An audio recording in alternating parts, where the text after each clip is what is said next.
Press the bell icon on the YouTube app and never miss another update. Hello guys, welcome back आपका अपना channel chemistry point by विशाल सोनी में।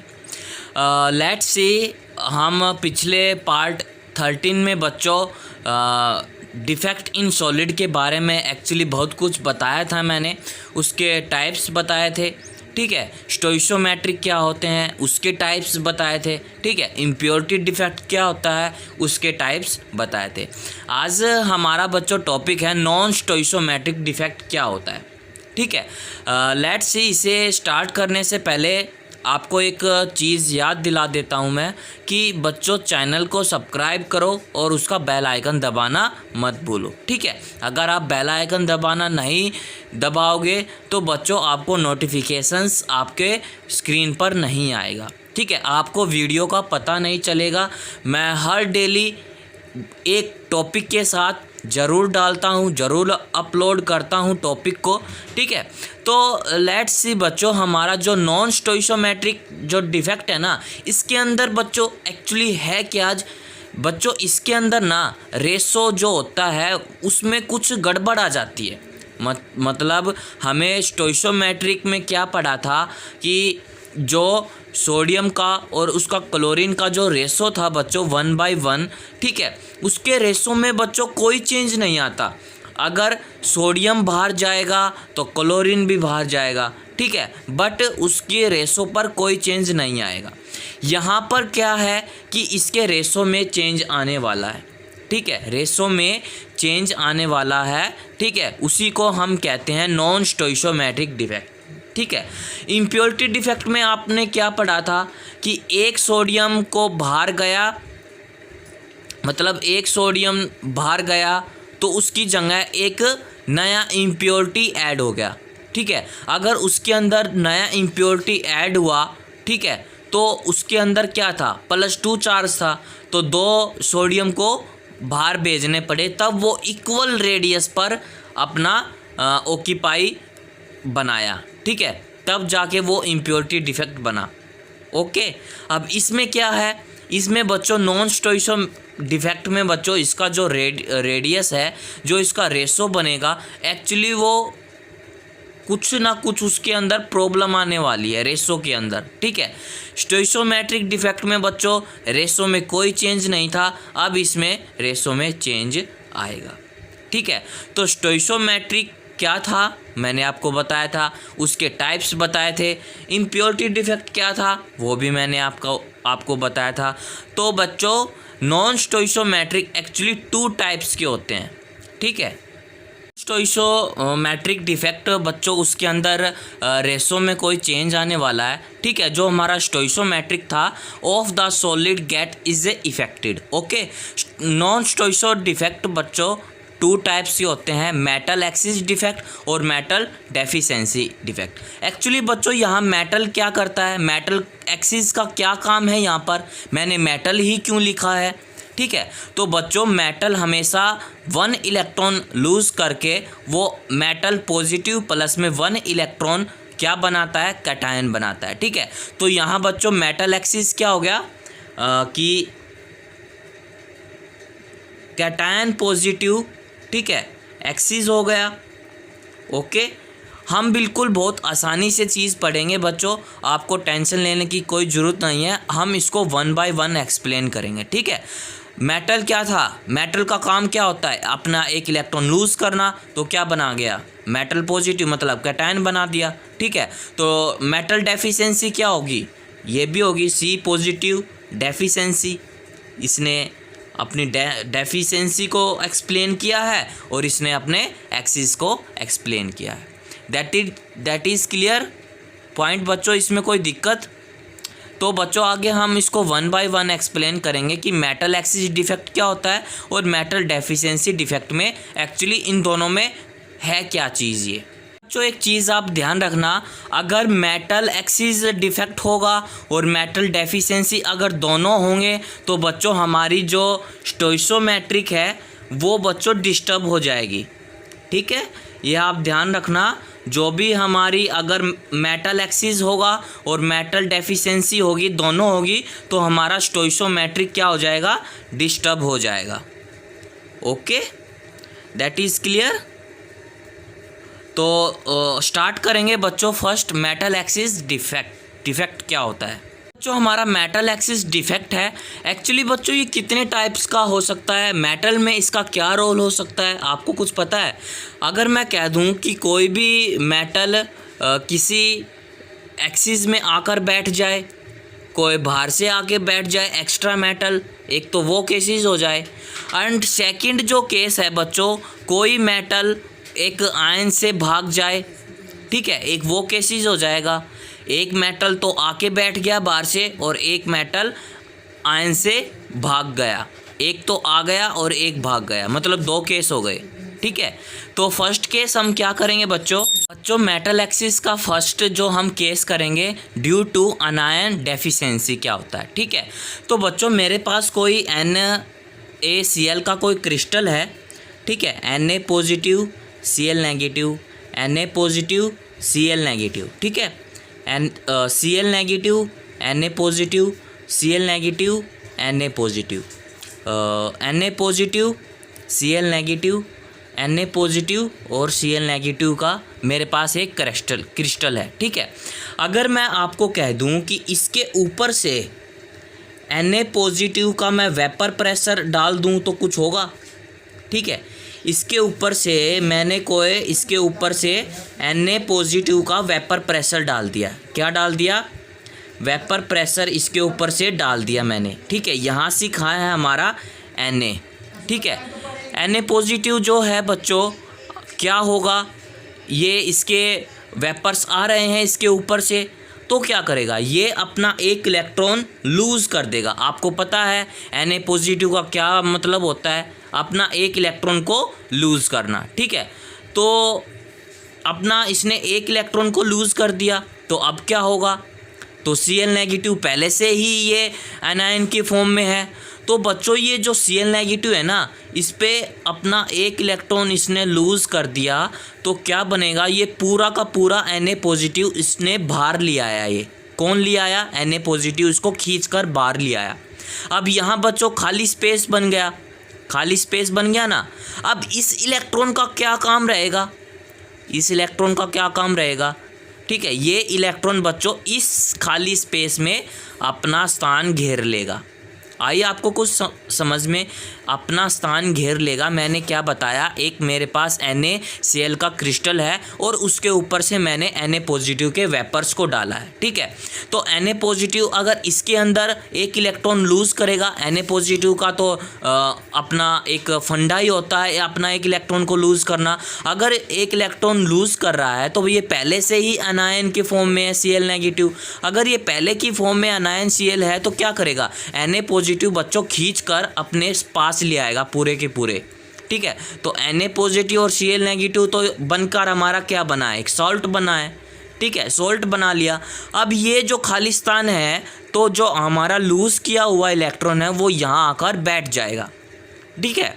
तो क्या हुआ बच्चों, हमारा due to ion deficiency anion leaves its space and its void in occupy by electron, मतलब जो हमारा जो स्पेस था उसने अपने इलेक्ट्रॉन को क्या किया है, ऑक्यूपाई कर लिया, मतलब इसके अंदर इलेक्ट्रॉन जाकर बैठ गया है, ठीक है।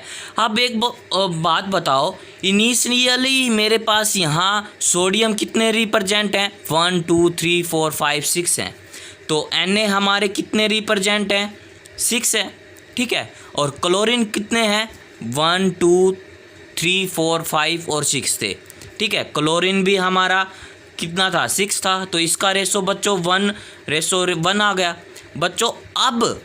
अब इसके Na पॉजिटिव कितने हैं, सोडियम कितने हैं, 1 2 3 4 5 6 ही तो इसके सोडियम है, बट क्लोरीन कितने हैं बच्चों, 1 2 3 4 5 इसके क्लोरीन है, ठीक है। तो इसका रेशो बच्चों 6:5 आ गया।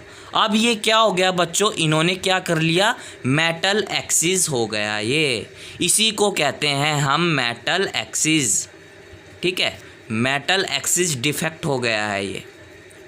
Okay, that is clear point बच्चों, मेटल एक्सिस क्या हो गया, डिफेक्ट हो गया है। ओके, पहले हमारे पास दोनों इक्वल रेशो में थे और अब क्या है, उसके रेशो में क्या आ गया, डिफेक्ट आ गया। ओके, अब एक चीज़ और बताओ, क्या इसमें इलेक्ट्रिकली न्यूट्रलिटी में क्या चेंज आएगा? ठीक है, बताओ मेरे को, क्या इसके अंदर इलेक्ट्रिकली न्यूट्रलिटी में कोई चेंज आएगा? पहले कितने सोडियम थे, 6 थे। ठीक है, पहले कितने सोडियम थे बच्चों, 6 थे। कितने क्लोरीन थे, वो भी 6 थे। अब क्या हुआ, 6 तो हमारे सोडियम है और 6 ही हमारी क्लोरीन है। कैसे हैं, देखो 1 2 3 4 5 6 तो क्या है हमारे सोडियम, मतलब Na पॉजिटिव है, और क्लोरीन कितने हैं, 1 2 3 4 5 बच्चों। एक इलेक्ट्रॉन नेगेटिव, मतलब इसको हम एक 1 में काउंट करते हैं, एक इलेक्ट्रॉन को हम 1 में काउंट करते हैं, तो कितने हो गए हम बच्चों, हमारे क्लोरीन 6 हो गए।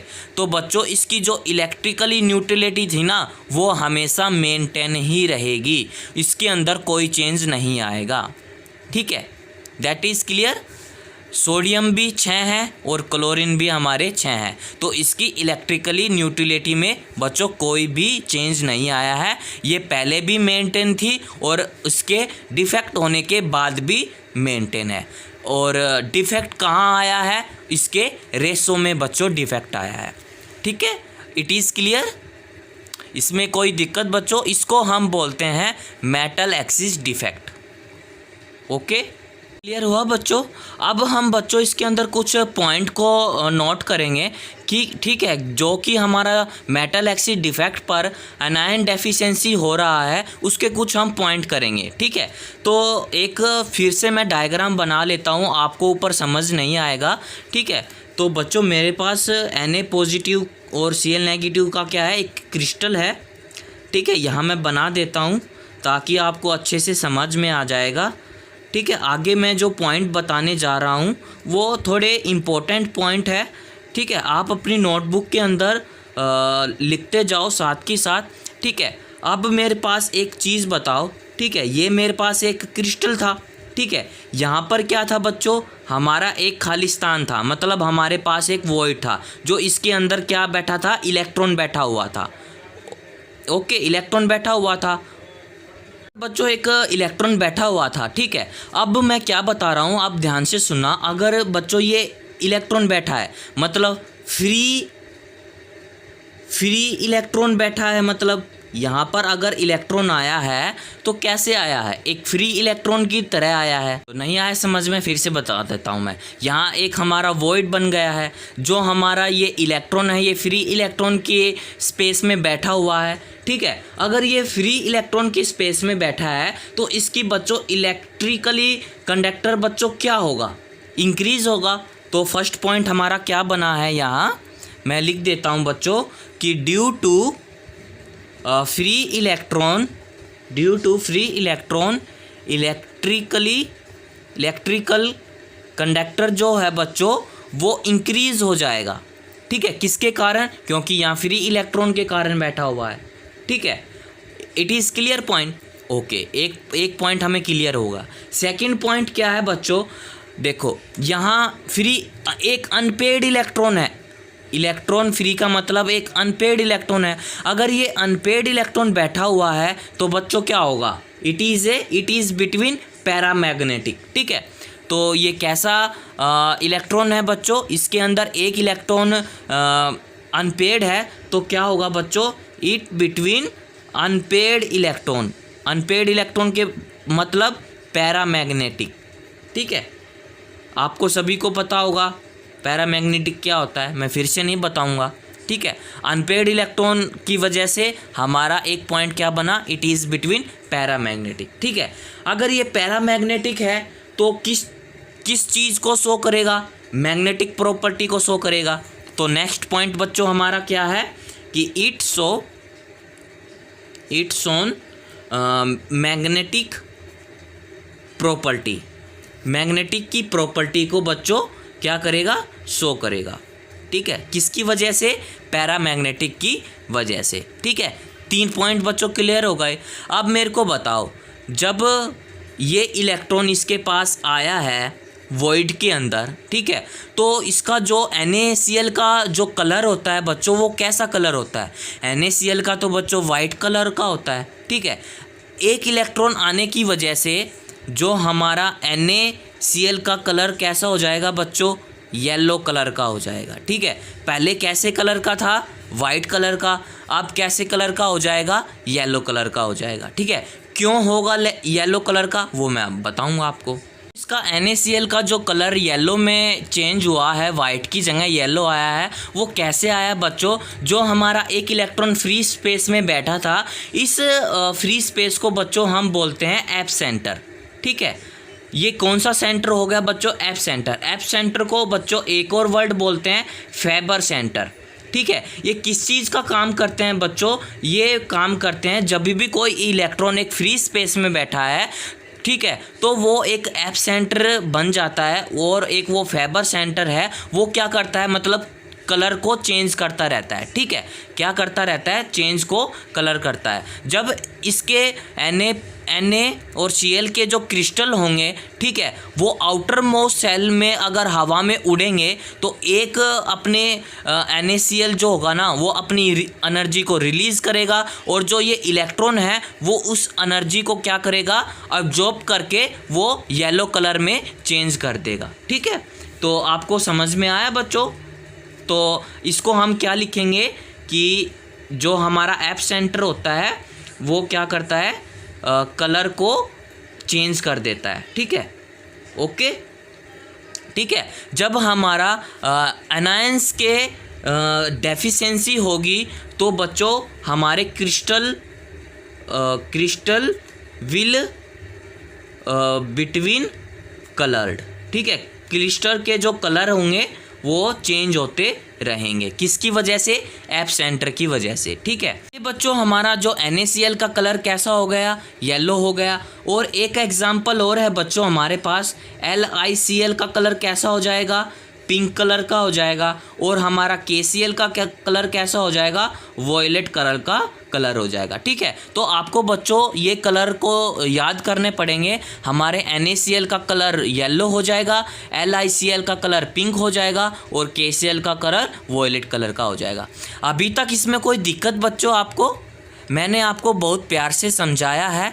1 बाय 1 बच्चों मैं आपको टॉपिक को क्लियर करता जा रहा हूँ। ठीक है, इस डिफेक्ट का बच्चों ये सेकंड पार्ट है, due to extra cation. First part मैंने बच्चों आयंस डेफिशिएंसी के बारे में बताया था, एंड सेकंड है हमारा ड्यू टू एक्स्ट्रा कैटायन, मतलब एक एक्स्ट्रा कैटायन एक क्रिस्टल के अंदर आ जाता है। ठीक है, मान लीजिए मेरे पास एक Zn2 पॉजिटिव और O2 नेगेटिव का एक क्रिस्टल है। ठीक है, Zn2 पॉजिटिव और O2 negative, O2 negative Zn2 positive, O2 negative Zn2 positive. ठीक है, Zn2 positive, O2 negative, Zn2 positive और O2 नेगेटिव। ठीक है बच्चों, ये मेरे पास एक ZnO का एक क्रिस्टल है। ठीक है, क्या है? क्रिस्टल। ठीक है, इसको कैसे रिप्रेजेंट करते हैं? ZnO से इसको रिप्रेजेंट करते हैं। ठीक है, मान लीजिए कि मैंने ना इसके ऊपर बहुत ज़्यादा क्या किया? हीट किया। किसके ऊपर? ZnO के ऊपर मैंने बहुत ज़्यादा हीट इंक्रीज़ कर दी। ठीक है, अगर ये हीट को इंक्रीज़ करेगा तो रिएक्शंस क्या बनाएगा बच्चों? रिएक्शंस बनाएगा Zn2 पॉजिटिव प्लस में हमारा हाफ O2। ठीक है, और प्लस में मेरा 2 इलेक्ट्रॉन नेगेटिव। ठीक है, अगर ये हीट करेगा तो ऑक्सीजन हवा में उड़ जाएगी, मतलब इंक्रीज हो जाएगी इसकी रिएक्शंस। ठीक है, तो ZnO को हम कैसे लिख सकते हैं? Zn2 पॉजिटिव और हमारा O2 नेगेटिव। ठीक है, इतना आपको समझ में आया? ठीक है, अगर मैंने ZnO को बहुत ज़्यादा हीट की है तो उसकी रिएक्शंस बच्चों क्या हुई है? Zn2 पॉजिटिव प्लस में हाफ O2 इंक्रीज़ होगी, क्योंकि उसकी जो गैस होगी वो हवा में उड़ जाएगी, और प्लस में 2 इलेक्ट्रॉन। ठीक है, ओके। तो इसकी जब हम रिएक्शंस को देखते हैं बच्चों कि 2ZnO, इसके ऊपर 2 पॉजिटिव, इसके ऊपर 2 नेगेटिव, ठीक है। तो हीट करने के बाद जो रिएक्शंस बनती है, एक्चुअली हम जो रिएक्शंस को देखते हैं तो 2Zn2 पॉजिटिव प्लस में O2 इंक्रीज़, मतलब इसकी गैस जो O2 है वो हवा में उड़ जाएगी और हमारा प्लस में 2 इलेक्ट्रॉन, ठीक है। ये हम रिएक्शंस को देखते हैं। ओके, जब हमारा अब यहाँ 2 है, यहाँ 2 है, तो कुछ तो गड़बड़ होगी। इस रिएक्शंस को देखते हैं बच्चों 2ZnO को, तो बच्चों फर्स्ट ऑफ ऑल हमारी O2 इंक्रीज़ होती है गैस, ठीक है, और प्लस में जो हमारी इसकी Zn की पोजीशन है वो एज इट इज़ लिखी जाती है, और साथ में क्या है 2 इलेक्ट्रॉन, ठीक है, प्लस में 2 इलेक्ट्रॉन। जब हम इस रिएक्शंस को पढ़ते हैं बच्चों तो 2Zn प्लस में O2 के ज़रिए पढ़ते हैं, ठीक है। तब तो हमारे जो ये इलेक्ट्रॉन है ये लूज़ कर देते हैं। अब इस वाले केस में बच्चों ये अपने इलेक्ट्रॉन को लूज़ नहीं करते, मतलब ये इलेक्ट्रॉन को लूज़ नहीं करते, ये बन जाते हैं हमारे 4 इलेक्ट्रॉन। क्यों? क्योंकि हमारे 2Zn है, ठीक है। तो ये सब जो केसेस होते हैं ये हीट करने की वजह से होते हैं। हीट जब हम करते हैं, जब ये रिएक्शंस आती है, ठीक है। जब हमारा Zn2 पॉजिटिव क्या है, हमारा एक कैटायन है। कैसा कैटायन? एक वेरी स्मॉल जैसा कैटायन है। जैसे हमारा Zn2 पॉजिटिव बच्चों क्या है, एक्चुअली ये वेरी स्मॉल कैटायन के रूप में रिप्रेजेंट है यहाँ, ठीक है। अब मैं कह दूँ कि जब हम इस रिएक्शंस को हीट दे रहे हैं इसके अंदर, ठीक है, तो कहीं ना कहीं Zn2 पॉजिटिव इसके अंदर जाके बैठ जाएगा। ओके, तो जब मैंने इसको बहुत ज़्यादा हीट किया तो Zn2 पॉजिटिव बच्चों कहीं ना कहीं यहाँ आके बैठ गया, ठीक है। यहाँ हमारा क्या है, Zn2 पॉजिटिव आके बैठ गया जब मैंने इसको हीट की, ठीक है। तो हीट करने से पहले Zn2 पॉजिटिव और O2 नेगेटिव कितने थे? 6/6 थे, ठीक है। जब मैंने इसको हीट करी तो Zn2 पॉजिटिव कितने हो गए बच्चों? 7 हो गए, और O2 हमारे कितने हैं? 6 हो गए। तो यहाँ तो हमारे स्टोइसोमेट्रिक में फ़र्क आ गया। पहले जो हमारी स्टोइसोमेट्रिक थी बिल्कुल इक्वल थी, मेंटेन थी, ठीक है। अब मैंने इसके अंदर हीट डाली तो कहीं ना कहीं यहाँ किसी ने अपने Zn2 पॉजिटिव को ऑक्यूपाई कर लिया है स्थान, ठीक है। तो हीट करने के बाद इसकी स्टोइसोमेट्रिक क्या हो गई? गड़बड़ हो गई, ठीक है। रेशो कितना आ गया? 7 आ गया, और इसमें O2 नेगेटिव कितने हैं? 6 आ गए। अब क्या होगा? आपको समझ में आया बच्चों? जो हमारी स्टोइसोमेट्रिक में तो फ़र्क आ गया, ठीक है। अब क्या था, पहले जो बच्चों इसके ऊपर Zn2 पॉजिटिव के ऊपर कितने चार्ज थे बच्चों? 12 चार्ज थे ना। और O2 नेगेटिव पर कितने चार्ज थे? वो भी 12 पॉजिटिव चार्ज थे, ठीक है। नेगेटिव चार्ज कितने थे बच्चों? 12 थे हमारे। नेगेटिव चार्ज कितने थे? 12 थे। अब क्या होगा? अब मेरे को बताओ, अब क्या होगा? क्या इसकी इलेक्ट्रिकली न्यूट्रलिटी पे कोई फ़र्क पड़ेगा? क्या इसकी इलेक्ट्रिकली न्यूट्रलिटी पे फ़र्क पड़ेगा? पहले चार्ज थे बच्चों इतने, फिर Zn2 पॉजिटिव के चार्ज कितने आए? एक Zn आ गया हीट करने की वजह से, तो पॉजिटिव चार्ज हो गए, 14 हो गए, ठीक है। तो O2 नेगेटिव कितने हैं हमारे? उतने हैं, 12 है। क्या कोई एक चार्ज की वजह से क्या हमारी इलेक्ट्रिकली न्यूट्रलिटी पे कुछ फ़र्क पड़ेगा? बच्चों हमारी इलेक्ट्रिकली न्यूट्रलिटी पर कुछ फ़र्क नहीं पड़ेगा, ठीक है। तो पॉइंट क्या बन गया हमारा? जो हमारा इलेक्ट्रिकली था, इलेक्ट्रिकल न्यूट्रलिटी पर बच्चों इज़ ऑलवेज बैलेंस रहेगी। हमारी जो इलेक्ट्रिकली थी वो हमारी हमेशा क्या रहेगी? बैलेंस रहेगी, ठीक है। कैसे बैलेंस रहेगी मैं वो भी बताऊंगा। पॉजिटिव अगर मैं आपको कह दूं कि जो हमारे 2 इलेक्ट्रॉन एक्स्ट्रा था तो वो उठ के कहाँ गए? कहीं ना कहीं बच्चों यहाँ इलेक्ट्रॉन उसने अपनी जगह को घेर लिया, ठीक है। 2 इलेक्ट्रॉन यहाँ आकर इसने अपने स्थान को घेर लिया, ठीक है। इस क्रिस्टलाई के अंदर आ गया, क्रिस्टल के अंदर आ गया 2 इलेक्ट्रॉन, ठीक है। तो यहाँ कितने हो जाएंगे? यहाँ भी बच्चों 14 हो गए, और यहाँ भी बच्चों हमारे कितने हो गए? 14 इलेक्ट्रॉन हो गए, ठीक है। दोनों इक्वल हो गए, तो हमारी electrically neutrality is always balance हो गई, ठीक है, ऑलवेज क्या होगी, बैलेंस। फर्स्ट पॉइंट बच्चों आपको क्लियर होगा, electrically neutrality is always balance रहेगी। ठीक है, फर्स्ट पॉइंट तो ये तो क्लियर होगा। ठीक है, सेकंड पॉइंट क्या होगा बच्चों, जो हमारी इलेक्ट्रिकल कंडक्टर है ना वो क्या रहेगी, हमेशा इंक्रीज रहेगी। इलेक्ट्रिकल जो था ना, इलेक्ट्रिकल कंडक्टर वो क्या होगा बच्चों, ऑलवेज इंक्रीज की फॉर्म में रहेगी। ठीक है, सेकंड क्या होगा, अगर इसके पास कितने इलेक्ट्रॉन आए हैं, 2 इलेक्ट्रॉन आए हैं, मतलब फ्री इलेक्ट्रॉन आया है। ठीक है, तो क्या होगा, फ्री इलेक्ट्रॉन आया है, अनपेड इलेक्ट्रॉन है, तो क्या होगा बच्चों, पैरामैग्नेटिक होगा। इसके अंदर भी बच्चों क्या होगा, पैरामैग्नेटिक बिहेवियर की वजह से हमारा ये डायमैग्नेटिक नहीं हुआ, क्या हो गया, पैरामैग्नेटिक हो गया। क्यों हो गया, क्योंकि इसमें 2 इलेक्ट्रॉन आ गए, मतलब जो हमारे 1 इलेक्ट्रॉन ये है और 1 इलेक्ट्रॉन ये है, मतलब ये अंदर से भी एनर्जी को एब्जॉर्ब करेंगे और बाहर से भी ये एनर्जी को एब्जॉर्ब करेंगे। ठीक है, दैट इज़ क्लियर।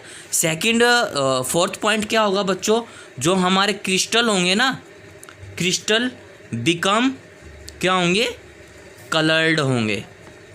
इतना आपको समझ में आया, जो हमारे क्रिस्टल होंगे इसके अंदर वो क्या रहेंगे, कलर्ड होंगे। ठीक है, कोई भी कलरलेस नहीं होंगे, हमेशा कलर्ड फॉर्म में आएंगे। That is clear. इतना पॉइंट क्लियर हुआ आपको, आप इसको नोट कर लो ताकि आपको आसानी लगे आगे पढ़ते समय। पॉइंट है बच्चों हमारा, मेटल डेफिशिएंसी डिफेक्ट क्या होता है। डेफिशिएंसी का मतलब क्या होता है, मतलब कमी आना। ठीक है, मेटल के अंदर कमी आना। बच्चों आपने देखे होंगे कि बहुत सारे मेटल जो होते हैं ना, उसकी जो ऑक्सीडेशन स्टेट होती है ना वो 1 से ज़्यादा होती है। ठीक है, क्या होती है ऑक्सीडेशन स्टेट, 1 से ज़्यादा। फॉर एग्जांपल जैसे आयरन है, ठीक है, ये डायमैग्नेटिक भी होता है, मतलब 2 पॉजिटिव भी, और आयरन हमारा 3 पॉजिटिव के फॉर्म में भी आता है। ठीक है, और हमारा क्या ले लिया, Mn ले लिया। ठीक है, Mn में कितना होता है बच्चों चार्ज, पॉजिटिव 2 भी होता है, 3 भी होता है, 4 भी होता है, 5 भी होता है, 6 भी होता है और 7 भी होता है। ठीक है, कॉपर में कितना होता है बच्चों, कॉपर पॉजिटिव भी होता है और कॉपर 2 पॉजिटिव भी होता है। ठीक है, मतलब इसका जो क्या है, ये मेटल डेफिशिएंसी डिफेक्ट में जो है ना क्या होता है, जो इसकी ऑक्सीडेशन स्टेट होती है ना वो 1 से ज़्यादा होती है। ठीक है, फॉर एग्ज़ाम्पल बच्चों मेरे पास एक आयरन ऑक्साइड का मैंने एग्ज़ाम्पल ले लिया, मतलब इसकी 2 पॉजिटिव, आयरन पे 2 पॉजिटिव और ऑक्सीजन पर 2 नेगेटिव। ठीक है, तो Fe2 पॉजिटिव और O2 नेगेटिव का एक मैंने क्रिस्टल बनाया है, यहाँ Fe2 पॉजिटिव O नेगेटिव। ठीक है, O2 नेगेटिव। यहाँ बच्चों इसका रेशो कितना है, Fe2 पॉजिटिव और O2 नेगेटिव का बच्चों 8/8 का इसका रेशो है। ठीक है, इसके चार्ज कितने हैं बच्चों, 16 इसमें चार्ज हैं और 16 इसमें चार्ज है। ठीक है, तो बच्चों जो हमारा आयरन होता है ना वो ऑलवेज 2 फॉर्म में एग्जिट करता है, मतलब Fe2 पॉजिटिव में भी फॉर्म में एग्जिट करता है और Fe3 पॉजिटिव में भी एग्जिट करता है। ठीक है, तो मान लीजिए कि जो यहाँ जो मैंने Fe2 की जगह इसने रिप्लेस कर दिया किसको, Fe3 पॉजिटिव को। ठीक है, यहाँ मैंने Fe3 पॉजिटिव लगा दिया, मतलब इसको इसने रिप्लेस कर दिया, किसने, Fe2 पॉजिटिव ने रिप्लेस करके Fe3 पॉजिटिव कर दिया। ठीक है, तो इसके चार्ज में भी गड़बड़ आ जाएगी। ठीक है, इसके रेशो में भी गड़बड़ आएगी। तो इसने क्या किया है कि जो Fe2 पॉजिटिव ने Fe3 पॉजिटिव को इसको रिप्लेस कर दिया। ठीक है, अब इसकी क्वांटिटी कितनी हो गई, मतलब इसका रेशो कितना हो गया, तो बच्चों इसका रेशो 70 हो गया। ठीक है, Fe2 कितने हो गए, 70 हो गए, O2 नेगेटिव तो हमारे 16 ही हैं। ठीक है, तो बच्चों इसने एक काम किया, जो हमारा Fe2 पॉजिटिव था ना, क्या था, Fe2 पॉजिटिव था और एक था हमारा Fe3 पॉजिटिव था। इन्होंने क्या किया कि जो हमारा इसने क्या किया दोनों ने कि 2 Fe3 पॉजिटिव को किसने रिप्लेस कर दिया, 3 Fe2 पॉजिटिव में रिप्लेस कर दिया। मतलब जहाँ 2 Fe3 पॉजिटिव थे ना, इसने क्या कर दिया कि 3 Fe2 पॉजिटिव को रिप्लेस कर दिया। तो यहाँ Fe3 पॉजिटिव आ गया और यहाँ एक और हमारा Fe आ गया। ठीक है, तो अब टोटल कितने हो गए, इसकी क्वांटिटी कितनी है, तो 3 2 6 हो गए रेशो और 2 3 जा 6 रेशो हो गए। ठीक है, तो अब Fe2 पॉजिटिव कितने हो गए बच्चों? 7 हो गए। मतलब हमारे Fe2 पॉजिटिव कितने हो गए? 7 हो गए। और O2 नेगेटिव तो 8 ही है। तो बच्चों इसके रेशो में चेंज आ गया। किस में चेंज आ गया? रेशो में चेंज आ गया। हमारे इलेक्ट्रिक न्यूट्रलिटी के ऊपर कोई चेंज नहीं आ गया, वो पहले भी मेंटेन थी और अब भी मेंटेन है। बट जो हमारा डेफिशिएंसी आया है वो किस में आया है? मेटल डेफिशिएंसी के अंदर आया है। ठीक है, इसको हम क्या बोलते हैं? Metal deficiency. ठीक है, इसी को हम बोलते हैं मेटल डेफिशिएंसी। ओके, क्यों आया? क्योंकि हमारे जो 2 Fe3 पॉजिटिव ने किस में रिप्लेस कर दिया? 3 Fe2 पॉजिटिव में इन्होंने अपना ये Fe और O2 नेगेटिव में रिप्लेस कर दिया। ठीक है, तो बच्चों एक पॉइंट बता हमारा कि हायर ऑक्सीडेशंस आयन जो क्या था हमारा? कंटेन। ठीक है, replace the ion with lower oxidations के साथ इन्होंने क्या किया है?